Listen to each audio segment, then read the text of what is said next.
Hello everyone, Rahul Mishra नाम है हमारा और बैंकिंग एंड फाइनेंशियल अवेयरनेस की एक और शानदार क्लास आज आप लोगों के लिए आ चुकी है। इस क्लास में हम लोग 28 से लेकर 31 जुलाई तक की banking and financial awareness complete करेंगे और ये जुलाई महीने का लास्ट वीडियो होगा। इससे पहले के सारे वीडियोस आप लोगों को अवेलेबल करा दिए गए हैं। ठीक है, देखो पहला क्वेश्चन क्या कह रहा है, which bank has overtaking the SBI to earn a top spot on the list of the 2023 CRISIL's Green which market share leaders in the large corporate banking। यानी कि बड़े कॉरपोरेट बैंकिंग में क्रिसिल के ग्रीनविच मार्केट शेयर लीडर्स 2023 की सूची में शीर्ष स्थान अर्जित करने के लिए किस बैंक ने एसबीआई को पीछे छोड़ दिया है, ये इसमें पूछा गया है। ये इस क्वेश्चन का हिंदी में मतलब है। ऑप्शंस आप लोगों के सामने दिए गए हैं और इसका जो आंसर होगा, इसका आंसर हो जाएगा ऑप्शन नंबर ए एचडीएफसी बैंक। ऑप्शन नंबर ए एचडीएफसी बैंक जो है वो ये इसका आंसर हो जाएगा। ठीक है ना, एचडीएफसी बैंक ने एसबीआई को पीछे छोड़कर टॉप फर्स्ट रैंक मतलब हासिल की है। Question exam point of view से बढ़िया है। थोड़ा सा हम लोग इसके बारे में एक्सटेंड करेंगे, थोड़ा सा चीज़ों को समझेंगे। यहाँ पर बात हुई है ग्रीनविच की। ठीक है ना, तो जो क्रिसिल है, क्रिसिल आप लोग जानते हैं क्रेडिट रेटिंग एजेंसी है। तो क्रिसिल का एक डिवीजन है ये। ठीक है ना, क्रिसिल का एक डिवीजन है ये कोलिशन ग्रीनविच, और इसी ने अभी हाल ही में एक रिपोर्ट जारी की है और इस रिपोर्ट्स के कुछ आउटकम्स आए हुए हैं। क्या क्या रिजल्ट रहा, क्या क्या चीज़ें इस रिपोर्ट की फाइंडिंग्स हैं, उन सारी चीज़ों को हम लोग टू दी पॉइंट यहाँ पर जानेंगे और उसी में से एक पॉइंट बना के ये क्वेश्चन फ्रेम किया गया था। तो उसका आंसर ऑप्शन नंबर है एचडीएफसी बैंक है। ठीक है ना, लार्ज कॉर्पोरेट बैंकिंग कैटेगरी की अगर हम लोग बात करें तो लार्ज कॉर्पोरेट बैंकिंग कैटेगरी में एचडीएफसी बैंक ने टॉप किया हुआ है। मार्केट शेयर लीडर्स का मतलब मार्केट शेयर लीडर बनकर उभरा हुआ है, टॉप पर है ये, और इसने छोड़ा है पीछे किसको, एसबीआई को। ठीक है ना, इसमें देखो पूछा गया है ना, बताया गया है क्वेश्चन में ही, तो कुछ इन्फॉर्मेशन क्वेश्चन से भी मिलती है। तो एसबीआई को छोड़कर HDFC bank large corporate banking category में टॉप पर आ गया है। ठीक है ना, मिडिल मार्केट कॉर्पोरेट्स की अगर हम लोग बात करें, ठीक है ना, एक लार्ज मार्केट बैंकिंग कैटेगरी है, दूसरा है मिडिल मार्केट कैटेगरी। तो इसमें भी जो है एचडीएफसी बैंक का दबदबा बना रहा। 2023 के local banks leaders bank ranking में एचडीएफसी बैंक ने टॉप किया हुआ है। ये अलग अलग जो कैटेगरीज बताई जा रही हैं, जो सेगमेंट बताए जा रहे हैं, ध्यान रखना कई कैटेगरीज में ये अवार्ड दिया गया है, तो उन कैटेगरीज को ध्यान से सुनना, वहां से क्वेश्चन फ्रेम होंगे। ठीक है, आईसीआईसीआई बैंक के साथ साथ एचडीएफसी बैंक ने भी संयुक्त रूप से ग्रीनविच क्वालिटी लीडर्स के रूप में इनको भी मतलब दोनों को मान्यता दी गई है। एक साथ मतलब ज्वाइंटली ये लोग टॉप पर हैं। ठीक है ना, कई सारी कैटेगरीज हैं तो वो भी हमको मतलब याद करके रखना है। पहली कैटेगरी की जैसे अगर हम लोग बात करें तो पहली कैटेगरी हमारी आती है Indian large corporate banking market penetration local bank. ये पहली कैटेगरी जो है लोकल बैंक की है। सुनो आपको फिर से कैटेगरी क्या है। Indian large corporate banking market penetration local banks की कैटेगरी में फर्स्ट पर रहा एचडीएफसी बैंक, फर्स्ट पर है एचडीएफसी बैंक। और मार्केट पेनिट्रेशन की अगर हम लोग बात करेंगे इसकी तो 69% हो जाएगा। सेकंड पर हमारा एसबीआई है, मार्केट पेनिट्रेशन की अगर हम लोग बात करेंगे तो 55% हो जाएगा। थर्ड नंबर पर अगर हम लोग बात करेंगे तो थर्ड नंबर पर एक्सिस बैंक और आईसीआईसीआई बैंक दोनों को ज्वाइंटली बोला गया है। एक्सिस और आईसीआईसीआई बैंक दोनों को ज्वाइंटली थर्ड नंबर पर रखा गया है। आईसीआईसीआई बैंक का जो मार्केट पेनिट्रेशन है वो 54% का है। एक्सिस बैंक का जो मार्केट पेनिट्रेशन है वो 55% का है। ठीक है ना, 55% का है। और ये जो एसबीआई का मैंने 55% बताया, 55 नहीं 60% है। ठीक है ना, तो ये दोनों के बीच में मतलब बहुत ज़्यादा डिफरेंस नहीं था, 1% का डिफरेंस था, तो इन दोनों को ज्वाइंटली थर्ड नंबर पर रखा गया है।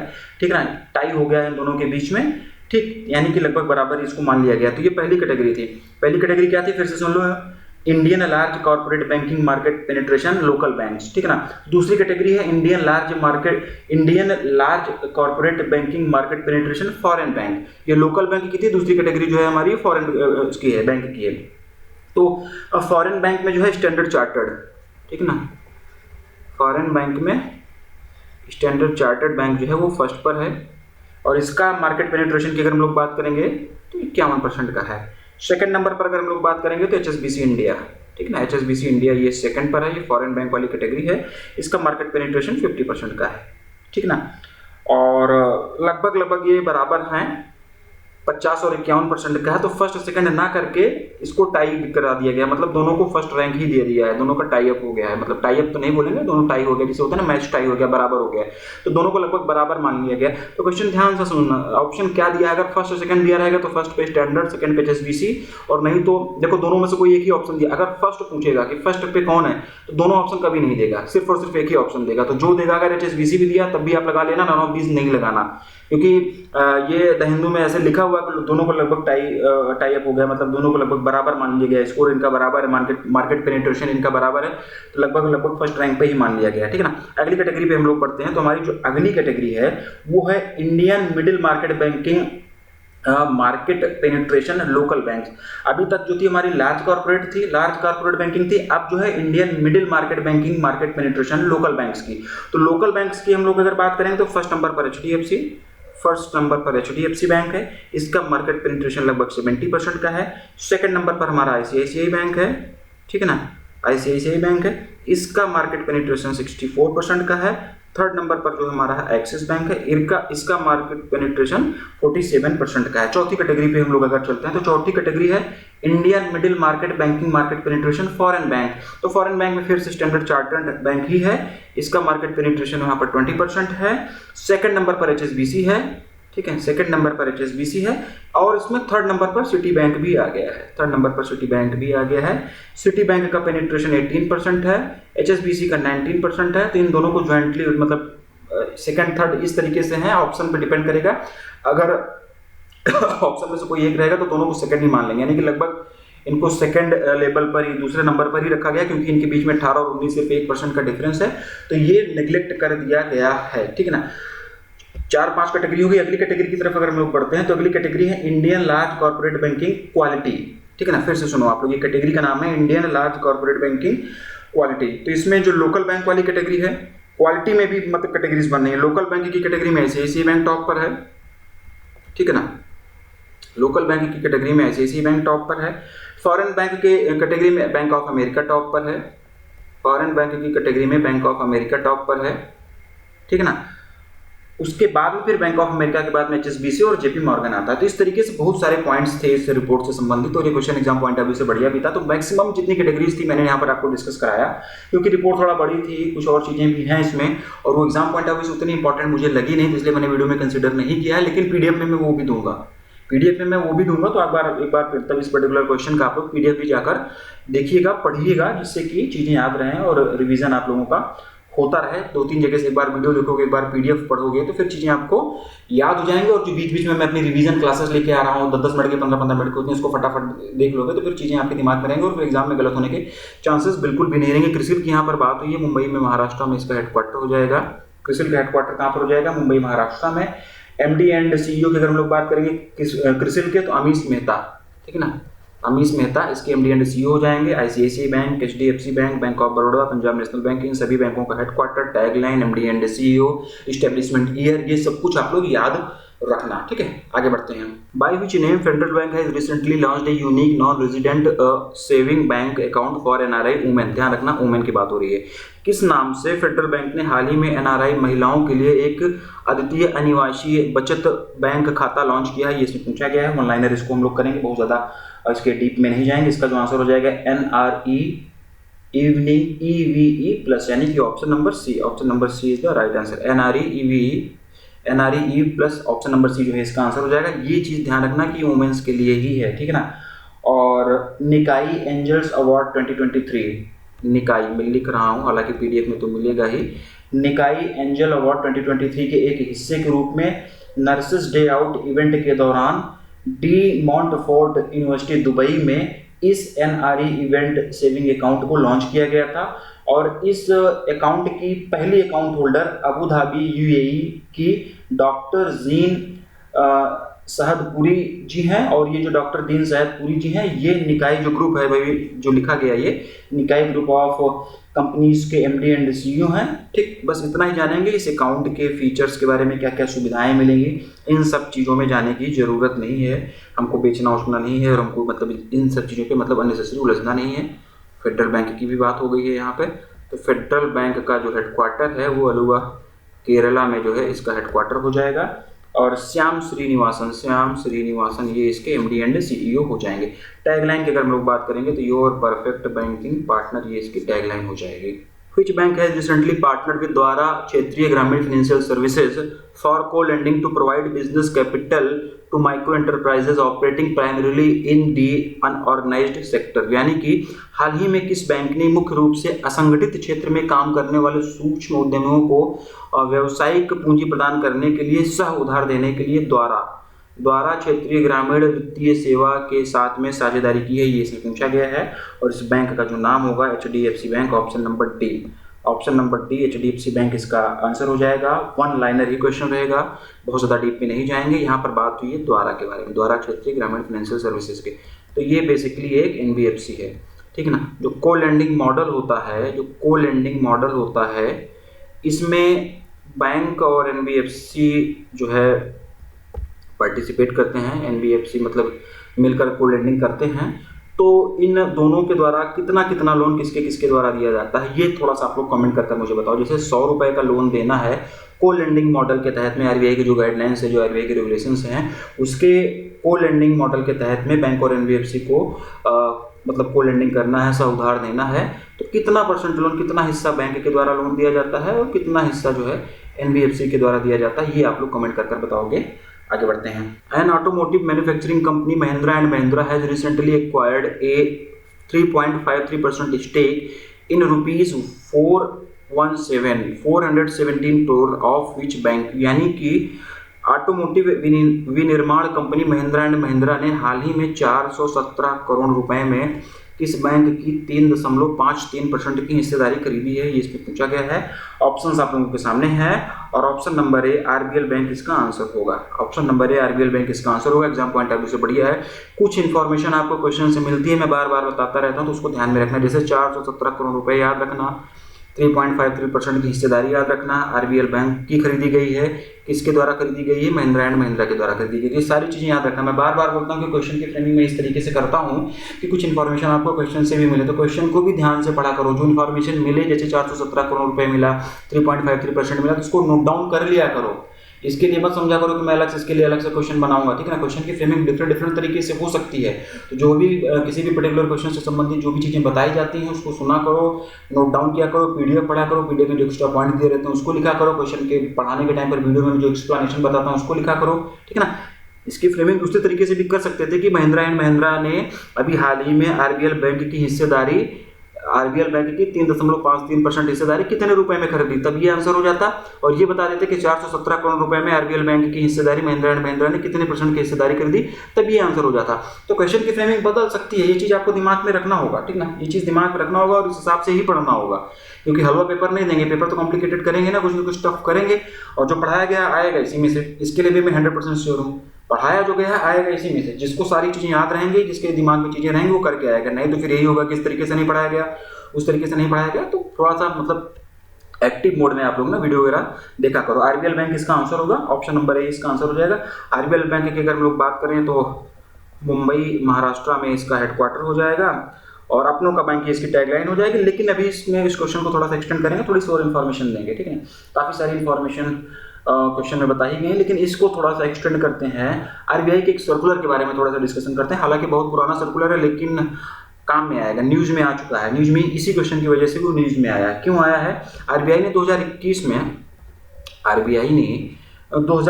में एक नया नॉर्म्स जारी किया था, एक नया नॉर्म्स रिलीज किया हुआ था, जिसमें RBI ने कहा था कि जो भी इंडस्ट्रियल हाउसेज होते हैं वो लोग भी 10% तक की हिस्सेदारी किसी भी बैंक में ले सकते हैं, लेकिन वो बैंक के प्रमोटर नहीं बन सकते। पहली लाइन, ठीक है ना। दूसरा उसने ये कहा कि इसके साथ साथ जो भी दूसरे फाइनेंशियल इंस्टीट्यूशंस होते हैं या फिर पब्लिक सेक्टर अंडरटेकिंग्स होती हैं, पब्लिक सेक्टर यूनिट्स होती हैं, या फिर दूसरे स्टेट्स होते हैं या फिर सेंट्रल गवर्नमेंट्स होती हैं, उनको भी बैंकों में 10% तक की हिस्सेदारी लेने के लिए अधिकार दे दिया था RBI ने, लेकिन प्रमोटर बनने के लिए नहीं मना किया था, ठीक है ना। इसके साथ साथ कोई भी बैंकिंग कंपनी है, इसके साथ साथ कोई भी बैंकिंग कंपनी है जिसने अपने बिजनेस का, जिसने बैंकिंग बिजनेस में 15 साल कंप्लीट कर दिए हैं, कोई भी बैंकिंग कंपनी जिसने बैंकिंग बिजनेस में 15 साल कंप्लीट कर लिया है, वो भी किसी भी बैंक की 26% तक हिस्सेदारी का अधिग्रहण कर सकता है, 26% तक की हिस्सेदारी ले सकता है, लेकिन प्रमोटर ये भी नहीं बन सकता। तो ये RBI की जो गाइडलाइन, जो RBI का नॉर्म्स आया हुआ था 2021 में, उसी से संबंधित ये क्वेश्चन है, जिसमें उस नॉर्म्स में इंडस्ट्रियल हाउसेस को भी 10% तक की हिस्सेदारी किसी भी बैंक में लेने के लिए आरबीआई ने अलाउ कर दिया था। तो क्वेश्चन ये भी बन सकता है कि इंडस्ट्रियल हाउसेस जो भी होते हैं वो किसी भी बैंक में मैक्सिमम कितने % तक की हिस्सेदारी ले सकते हैं, तो उस कंडीशन में आंसर होगा 10%। ये याद रखना, चीजें याद रखना, ठीक है ना। तो उसी नॉर्म से रिलेटेड उसी चीज़ों को ध्यान में रखते हुए महिंद्रा एंड महिंद्रा ग्रुप ने, महिंद्रा की गाड़ियाँ वगैरह आती हैं, आप लोग जानते हैं ऑटोमोबाइल कंपनी है, तो उसी नॉर्म्स के माध्यम से, उसी नॉर्म्स को मद्देनजर रखते हुए, उसी नॉर्म्स के हिसाब से महिंद्रा एंड महिंद्रा ने अभी हाल ही में आरबीएल बैंक में 3.53% की हिस्सेदारी 417 करोड़ रुपए में खरीदी है। और ये देखो 10% से कम ही है ना, 10% से ज़्यादा नहीं जा सकता। महिंद्रा एंड महिंद्रा कभी भी आरबीएल बैंक का प्रमोटर नहीं बन सकता, ये चीज़ आप लोग याद रखना, ठीक है ना। क्वेश्चन अच्छा था, तो 10% के अंदर हिस्सेदारी है, ये सब अलाउ कर दिया गया और भी पॉइंट्स बताए गए, तो वो भी चीज़ें आप लोग याद रखना कि 26% वाला, 10% वाला प्रमोटर्स बन सकते हैं कि नहीं, 15 साल तक बैंकिंग बिजनेस में होना चाहिए कि नहीं। 2021 में ये सर्कुलर आया था और ये Mahindra and Mahindra I think पहली इंडस्ट्रियल हाउस बन रहा है जो कि किसी बैंक में हिस्सेदारी खरीद रहा है 2021 में आरबीआई की सर्कुलर के आने के बाद। तो ये क्वेश्चन इसलिए भी इंपॉर्टेंट बनता है। आगे बढ़ते हैं। LIC has recently launched a new term assurance plan by which name to offer life cover with the premium return। LIC ने हाल ही में प्रीमियम रिटर्न के साथ जीवन कवर प्रदान करने के लिए किस नाम से एक नई टर्म एश्योरेंस योजना लॉन्च की। ऑप्शंस आप लोगों के सामने दिया गया है और इसका जो आंसर हो जाएगा जीवन किरण, ऑप्शन नंबर बी। बस इतना जानेंगे, बहुत ज़्यादा प्लान वाले लोगों को बेचना नहीं, नाम जान लो, स्कीम की डिटेल जानने की जरूरत नहीं है। Next, Which fintech company has recently launched a money saver export account for Indian exporters to save 50% on overseas bank transfer। यानी कि हाल ही में किस फिनटेक कंपनी ने विदेशी बैंक हस्तांतरण पर 40% बचाने के लिए भारतीय निर्यातकों के लिए money saver export account launch किया है। ये इस क्वेश्चन का हिंदी में मतलब है। ऑप्शंस आप लोगों के सामने है। Razorpay option number C is the right answer इसका होगा। बहुत ज़्यादा डीप में इसमें भी नहीं जाएंगे, सीधे सीधे मनी सेवर एक्सपोर्ट अकाउंट याद रखो, किसके द्वारा लॉन्च किया गया, रेजर पे याद रखो, और इंडियन एक्सपोर्टर्स के लिए ये अकाउंट है, ये याद रखो। लगभग 50% तक इसमें ओवरसीज बैंक ट्रांसफर में ये लोग बचा सकते हैं, इतना याद रखो। बहुत ज़्यादा इसमें डीप में जाने की जरूरत नहीं है। आगे बढ़ेंगे। As per the SBI report dated on the 27th of July 2023, India is going to become the world third largest economy in which year. 27 जुलाई 2023 को जारी SBI को रिपोर्ट के अनुसार भारत किस वर्ष तक दुनिया की तीसरी सबसे बड़ी अर्थव्यवस्था बनने जा रहा है। इस क्वेश्चन में पूछा गया। इस क्वेश्चन का हिंदी में मतलब है और इसका जो आंसर है ऑप्शन नंबर ए, 2027 तक भारत जो है दुनिया की तीसरी सबसे बड़ी अर्थव्यवस्था बनने जा रहा है, जो SBI रिपोर्ट है उसके अनुसार से। और SBI को ने जो भी ये रिपोर्ट, जो भी ये अनुमान लगाया है कि 2027 तक इंडिया जो है दुनिया की तीसरी बड़ी अर्थव्यवस्था बन जाएगी। इसका आधार, इसका बेस क्या माना है, तो मार्च 2023 में जो इंडिया की एक्चुअल GDP थी उसी के आधार पर इसने ये अनुमान लगाया है कि 2027 तक इंडिया जो है दुनिया की तीसरी सबसे बड़ी अर्थव्यवस्था हो जाएगी। और अभी करंट सिनेरियो की बात करें तो अभी करंट सिनेरियो में इंडिया दुनिया की 5वीं सबसे बड़ी अर्थव्यवस्था है। ग्लोबल GDP में इंडिया के 3.4% की हिस्सेदारी है।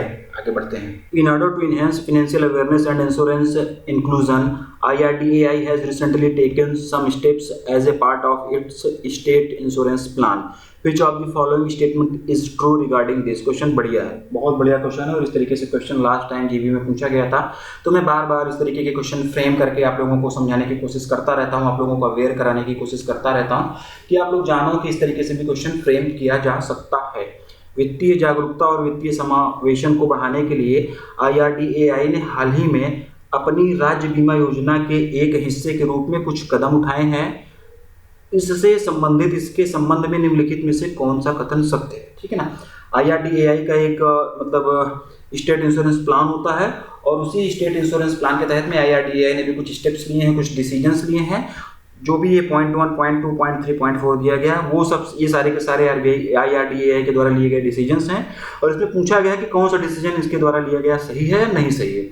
ठीक है ना। इस तरीके से क्वेश्चन एग्जाम में पूछा जाता है, इस तरीके से आ जाएगा। अब आप इस क्वेश्चन को तभी कर पाओगे जब आपको सारे के सारे चारों के पॉइंट के बारे में एग्जैक्ट आइडिया हो। चारों पॉइंट के बारे में अगर आपको एग्जैक्ट आइडिया होगा तभी आप इस क्वेश्चन को करके आओगे, नहीं 100% गलत करके आओगे।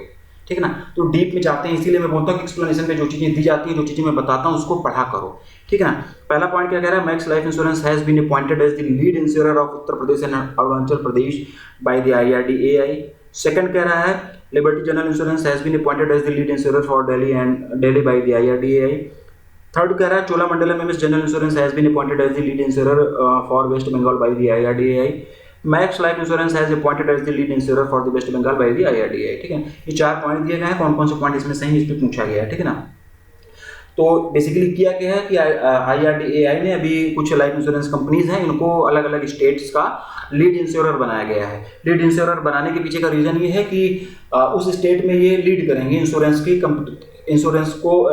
पेनिट्रेशन को बढ़ावा देने के लिए, इंश्योरेंस को हर व्यक्ति तक पहुंचाने के लिए, ठीक है ना। इसके लिए IRDAI का जो, पहले बात कर लेते हैं IRDAI का जो स्टेट इंश्योरेंस प्लान है, तब थोड़ा सा चीजें और क्लियर हो जाएंगी। तो IRDAI का जो ये स्टेट इंश्योरेंस प्लान है, इसका लक्ष्य ये रखा गया है, IRDAI ने कि सन 2047 तक सभी को इंश्योरेंस की सुविधा मुहैया करा दी जाए। Life insurance, health insurance, property insurance cover, ये सारी चीजें प्रोवाइड करना इसका लक्ष्य है। तो इसने ये IRDAI ने ये लक्ष्य रखा है कि आने वाले सालों में, आने वाले 2027 तक, आने वाले जो नया साल, मतलब जो साल आएगा 2027 ईयर तक, 2027वें साल तक, 2027 साल जब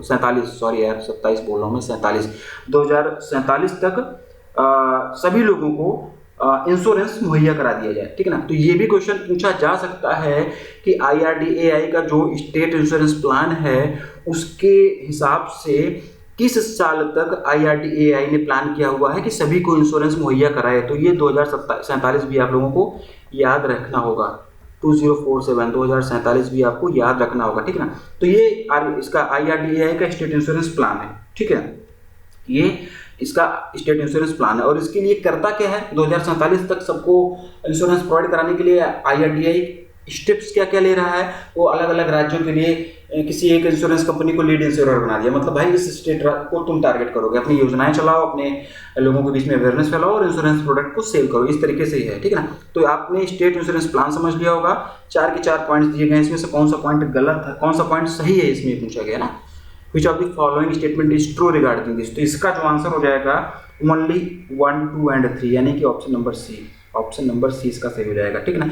यानी कि मैक्स लाइफ इंश्योरेंस को लीड इंश्योरर उत्तर प्रदेश और अरुणाचल प्रदेश का बनाया गया है। लिबर्टी जनरल इंश्योरेंस को लीड इंश्योरर दिल्ली के लिए बनाया गया है।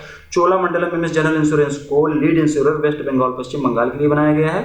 मैक्स लाइफ इंश्योरेंस को पश्चिम बंगाल के लिए जो है लीड इंश्योरर नहीं बनाया गया है। चौथा पॉइंट गलत है। तो चौथा पॉइंट जब गलत हो जाएगा तो केवल और केवल 1, 2, 3 सही होंगे, चौथा गलत कर दो। चौथा जैसे ही आप गलत करते हो 1 और 2, 3 सही होंगे। ऑप्शन कौन से ऑप्शन में दिया गया, ऑप्शन नंबर सी में दिया गया है, तो ये इसका सही उत्तर हो जाएगा। इस तरीके से भी आप मतलब चीज़ों को याद रखना, इस तरीके से भी क्वेश्चन किया जाएगा, मतलब पूछा जा सकता है। तो मैक्स लाइफ इंश्योरेंस जो है वो उत्तर प्रदेश पर फोकस करेगी। मैक्स लाइफ इंश्योरेंस जो उत्तर प्रदेश का जो चंदौली और वाराणसी वाली ब्रांच है मैक्स लाइफ की, उसने एक digital insurance awareness initiative launch किया हुआ है और उसके माध्यम से फर्स्ट फेज में अफोर्डेबल इंश्योरेंस कवरेज प्रोवाइड करने के लिए मैक्स लाइफ इंश्योरेंस यूपी पर फोकस करेगी। धीरे धीरे फेज वाइज मैनर में कवरेज को बढ़ाती जाएगी मैक्स लाइफ इंश्योरेंस। और इसी तरीके से जो ये ऑप्शन में दिया गया है कि वेस्ट बंगाल को ये टारगेट करेगी, चोलामंडलम जनरल इंश्योरेंस दिल्ली को टारगेट करेगी, लिबर्टी जनरल इंश्योरेंस, तो इस तरीके से और भी जो हैं वो सबको एक दूसरे को टारगेट करेंगे। तो कुल मिला के चीज़ें, क्वेश्चन बढ़िया था एग्जाम पॉइंट ऑफ व्यू से। इसका PDF भी आप लोग पढ़ना, एक मोटा ओवरव्यू दिया किस तरीके से भाई साहब आपसे क्वेश्चन पूछ सकते हैं, तो इसके लिए भी आप लोग तैयार हो। क्वेश्चन की फ्रेमिंग ऊपर नीचे कर सकते हैं, कुछ भी पूछ सकते हैं, कंटेंट आपको सेम मिलेगा, जो पढ़ा रहा हूँ पूछा उसी में से जाएगा, लेकिन क्वेश्चन बदल सकते हैं। तो जब चीज़ें याद रहेंगी तभी आप कर पाओगे। IRDAI की भी यहाँ पर बात हुई, तो हमारे दिमाग में आना चाहिए था कि इसका हेडक्वार्टर कहाँ पर है। हैदराबाद तेलंगाना में इसका हेडक्वार्टर है, ठीक ना, हैदराबाद तेलंगाना में इसका हेडक्वार्टर है। देवाशीष पांडा इसके क्या हो जाएंगे, चेयरमैन हो जाएंगे। अगले क्वेश्चन की तरफ बढ़ते हैं। Which bank has recently been included in the second schedule of the Reserve Bank of India Act 1934 by the RBI? हाल ही में RBI द्वारा किस बैंक को भारतीय रिजर्व बैंक अधिनियम 1934 की दूसरी अनुसूची में शामिल किया गया? क्वेश्चन बहुत बढ़िया है एग्जाम पॉइंट ऑफ व्यू से, और इसका जो आंसर होगा, इसका आंसर हो जाएगा option number A, Nonghyup bank. ये साउथ कोरिया की है। इसका प्रोनाउंसिएशन आप लोग किसी भी तरीके से कर लेना, किसी भी तरीके से प्रोनाउंसिएशन इसका आप कर लेना। नॉन्ग हब बैंक मैं प्रोनाउंसिएट कर रहा हूँ, साउथ कोरिया की ये बैंक है। RBI एक्ट 1934 के सेकंड शेड्यूल में नॉन्ग हब बैंक को अभी लिस्ट किया गया है RBI के द्वारा, और RBI ने प्रॉपर गैजेट पब्लिश कराया है, प्रॉपर गैजेट ऑफ इंडिया के माध्यम से इसके बारे में गैजेट पब्लिश कराया है। सभी बैंकों को RBI ने सूचना भी दे दी है। RBI एक्ट 1934 के सेकंड शेड्यूल में लिस्ट की जाने वाली बैंकों को शेड्यूल्ड बैंक बोलते हैं हम लोग। तो ये जो बैंक है नॉन्ग हब बैंक, ये RBI एक्ट 1934 के सेकंड शेड्यूल में लिस्ट कर दी गई है, तो ये भी सेकंड शेड्यूल बैंक हो गई है। शेड्यूल्ड बैंक के रूप में क्वालिफाई करने के लिए किसी भी बैंक की पेड अप कैपिटल और कलेक्टेड फंड कम से कम 5 लाख रुपए होना चाहिए। ये चीज़ भी आप लोग याद रख लेना, ये मिनिमम अमाउंट है, इससे ज़्यादा होना चाहिए। और ये जो बैंक है ये साउथ कोरिया की बैंक है और साउथ कोरिया की 6वीं बैंक है जो कि इंडियन मार्केट में ऑपरेट हो रही है। साउथ कोरिया की ये 6वीं ब्रांच है, ठीक है ना। कोरिया मतलब ये 6वीं बैंक है जो कि इंडिया में बिजनेस कर रही है। इससे पहले 5 और बैंकें हैं जो इंडिया में बिजनेस कर रही हैं। इस बैंक के बारे में थोड़ा सा और जाने तो 2012 में इस बैंक का एस्टेब्लिशमेंट साउथ कोरिया में हुआ था। 2016 में इसने इंडियन मार्केट में एंट्री किया और अपना पहला ऑफिस जो है वो गुड़गांव में बनाया था और एग्रीकल्चर के सेक्टर में काम करना स्टार्ट किया, ठीक है ना। और 2022 में इसको आरबीआई से अप्रूवल मिला। 2022 में इसको आरबीआई से अप्रूवल मिला और उसके बाद में आरबीआई के अप्रूवल मिलने के बाद में इसने कॉमर्शियल ऑपरेशन स्टार्ट किया और नोएडा उत्तर प्रदेश में अपनी पहली ब्रांच खोली। नोएडा उत्तर प्रदेश में इसने अपनी पहली ब्रांच खोली है, ठीक है। अब इसको सेकंड शेड्यूल में BR एक्ट के सेकंड शेड्यूल में इसको लिस्ट कर लिया गया है। तो ये क्वेश्चन थोड़ा सा मतलब इंपॉर्टेंट बनता है, ठीक है ना। तो ऑप्शन नंबर ए इसका आंसर होगा। अगला और लास्ट क्वेश्चन देखेंगे इस वीडियो का। In order to expand its product offering and market presence across India which insurance company has recently partnered with JM Financial Services Limited. पूरे भारत में अपने उत्पाद की पेशकश और बाजार में उपस्थिति का विस्तार करने के लिए किस बीमा कंपनी ने हाल ही में JM फाइनेंशियल सर्विसेज लिमिटेड के साथ में साझेदारी की है। वन लाइनर क्वेश्चन रहेगा। Future generally India insurance, India life insurance. Option number 6 the right answer. Exam point of view से बहुत ज़्यादा जरूरी नहीं था लेकिन पढ़ रहे हैं जिससे कि कहीं पर कोई चीज़ें छूट ना जाए, ठीक। तो आज जुलाई हम लोगों ने कंप्लीट कर लिया। जुलाई महीने से रिलेटेड जितने भी बैंकिंग एंड फाइनेंशियल अवेयरनेस के सब कुछ कंप्लीट कर लिया गया है। इसकी PDF भी आप लोगों को 2-3 दिन के अंदर अवेलेबल करा दी जाएगी और पैरेलली हम लोग अब अगस्त भी स्टार्ट करेंगे, ठीक। चलो मिलते हैं अपने अगले वीडियो में।